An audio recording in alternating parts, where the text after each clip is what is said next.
Online బెట్టింగ్కి అలవాటు పడ్డాను.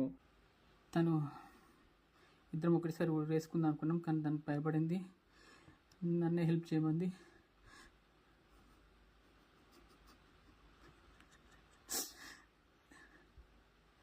ఏం చేయలేని పరిస్థితుల్లో అందరం కలిసి చనిపోవాల్సి వస్తుంది. నన్ను క్షమించండి. మా అందరినీ ఒకే దగ్గర ఆ కార్యక్రమాలు ఉంటాయి కదా, అవన్నీ ఫినిష్ చేసేయండి. దయచేసి నా మీద కోపంతో నన్ను ఒక చోట వాళ్ళ ఒక చోట మాత్రం చేయకండి. అమ్మ నాన్న క్షమించండి. నమస్తే సార్, అది మీ అబ్బాయి చూశానండి. అసలు నిజంగా అది దారుణం అండి. అది దారుణం అండి. మీ వయసు అండి, ఇప్పుడు ఏం చేస్తున్నారు మీరు? రిటైర్డ్ అండి, బాధపడకండి, బాధపడకండి. పోయిన ప్రాణం తిరిగి రాదు. నేను 2 లక్షల రూపాయలు ఇస్తున్నాను, బ్యాంక్ లో వేస్తున్నాను, చూడండి. కానీ మీకు ఎప్పుడు చెప్పలేదండి బెట్టింగ్ ఆడతాడని? ఒక్కసారి మా కోడలు చెప్తే మేము ఇంటికి పిలిచి కౌన్సిలింగ్ ఇచ్చినాం.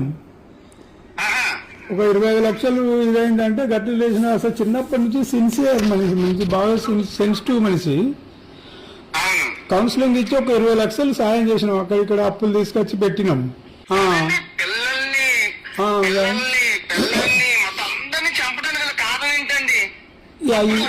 ఈ బెట్టింగ్ గురించి కావచ్చు, వాళ్ళకు మధ్యలో ఏమొచ్చిందనేది మేము రమ్మన్నాం. మా కోడళ్ళు కూడా పిల్లలు తీసుకొని నువ్వు రా, మళ్ళీ 2 నెలల తర్వాత మళ్ళీ 25 లక్షలు అయినాయంటే ఇట్లా పెట్టిండు అన్నట్టు. అయితే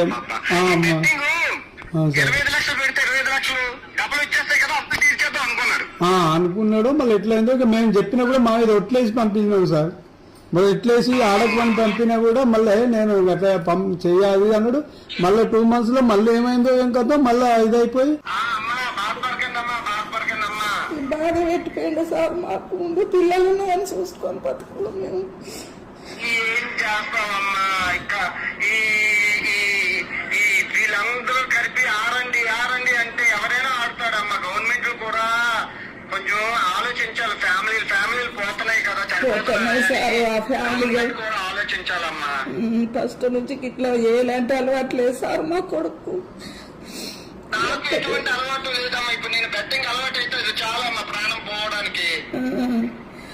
అదే సార్, మేము 2 లక్షల రూపాయలు ఇస్తాను, బాధపడకండి. పోని ప్రాణం మనం తీసుకురాలేము అంతే సార్. కానీ ఇప్పుడు శాతగాని వయసులు ఇవన్నీ టెన్షన్లు మాకు. ఏం చేస్తామమ్మా ఈ టైంలో, ఈ ఏజ్ లోని కొంచెం జాగ్రత్తగా, ఆరోగ్యం జాగ్రత్తగా చూసుకొని ఉంటారమ్మా. అయితే సరే సార్.